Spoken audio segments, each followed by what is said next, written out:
तो सॉल्यूशन करते हैं बेटा। सबसे पहले जो हमें दिया है वो लिखेंगे। देखो angle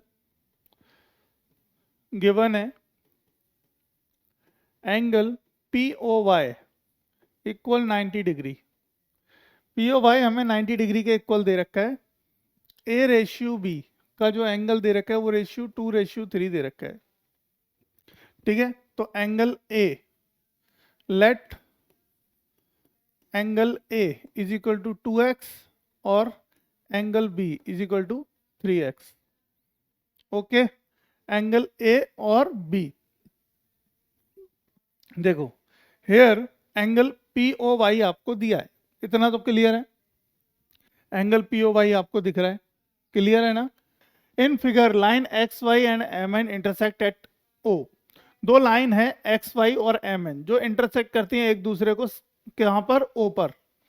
if angle P O Y, एक पी ओ वाई एंगल अगर 90 का है, ये एंगल कितना का दिया बेटा हमें, 90 डिग्री का दिया है। एंड एक ए रेशियो बी, और ए रेशियो बी 2:3 के बराबर दे रखा है। फाइंड एंगल सी, हमें सी एंगल निकालना है। कौन सा एंगल निकालना है बेटा, हमें ये कैलकुलेट करना है। हमें यहाँ पे सी एंगल को कैलकुलेट करना है। कोई डाउट? ठीक है, अब देखो हमने लिखा गिवन 90, ये हमें दे रखा है और ये हमें रेशियो दे रखा है। ये तो हमें दोनों चीजें दे रखी थी। हमने लेट मान लिया एंगल ए बराबर 2x, लेट एंगल बी बराबर दिस ना। देखो angle P O Y plus angle A plus angle B बराबर किसके होगा, 180 डिग्री के, है ना। ये किसके इक्विवेलेंट होगा, 180 डिग्री के इक्विवेलेंट होगा या नहीं, जरा देख के बताओ क्यों होगा, ये भी बता दो।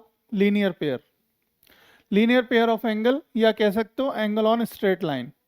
एंगल्स ऑन स्ट्रेट लाइन, तो भैया एक सीधी रेखा पर ये तीनों एंगल दिए हैं, इसलिए तीनों एंगलों का जो सम है वो किसके बराबर होगा मेरे बच्चों, ये बराबर होगा हमारे किसके, एंगल 180 के, 80 डिग्री, 180 डिग्री। अब देखो एंगल पी ओ वाई आपका दिया है कितना, 90 डिग्री, प्लस एंगल ए क्या लेते हैं हमने, 2x, plus angle B 3x बराबर 180 डिग्री। ओके बेटा, अब देखो ये कितना आ गया, 90 डिग्री उधर भेज दो, तो ये कितना हो गया, 5x बराबर, 5x बराबर कितना हो गया, 180 माइनस 90, तो कितना बच गया, 90। तो 5x इज इक्वल टू 90 और x is equal to x कितना आ जाएगा, 5 एकम 5 और 5 × 40, 18। कितना आ गया, x की वैल्यू कितनी आ गई, 18। x की वैल्यू कितनी निकाल ली हमने, यहाँ पे 18 वैल्यू निकाल ली हमने x की। क्लियर है यहाँ पे, बताओ यहां तक सबको क्लियर, कोई दिक्कत तो नहीं यहाँ तक, 18 तक। अब इसको थोड़ा सा शॉर्ट कर देता हूं मैं। देखो इसको लिख दिया मैंने angle on straight, angle on straight line, short में लिख दिया है, ठीक है, ताकि मुझे सॉल्यूशन के लिए जगह मिल जाए। अब देखो आगे समझो इस क्वेश्चन को। अभी हमने एंगल, सॉरी एक्स की वैल्यू निकाल लिया, हमें एक्स की वैल्यू चाहिए नहीं, ठीक है। तो देखो हमने अभी तक यहाँ पे एक्स की वैल्यू को निकाल लिया। अब एक्स की वैल्यू यहाँ रख दो, कहाँ रख दें, यहाँ पे। तो 18 दूनी 36, यानी 18, देखो 2 × 18 बराबर कितनी हो गई, 18 दूनी 36, और ये कितना हो गया, 18 × 54, 3 × 18 कितना हो गया, 18 × 54। ठीक है बेटा, अब देखो यहाँ पे आपको मिल गया 36 और यहाँ मिल गया आपको कितना, 54।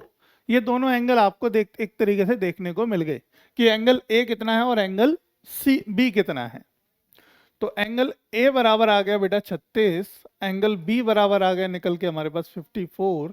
अब देखो यहाँ पे angle B plus angle C बराबर होगा किसके, 180 डिग्री के, क्योंकि ये एक लाइन है। एम एन क्या है, एक लाइन है, एक स्ट्रेट लाइन। तो angle on straight line, angles on straight line, इसलिए हमारे 180 के बराबर होंगे। अब एंगल बी आपके पास है, एंगल सी आपको चाहिए, तो 180, तो एंगल बी कितना है, 54, तो 180 माइनस 54, ठीक है। तो एंगल सी बराबर कितना बचा बेटा, 126।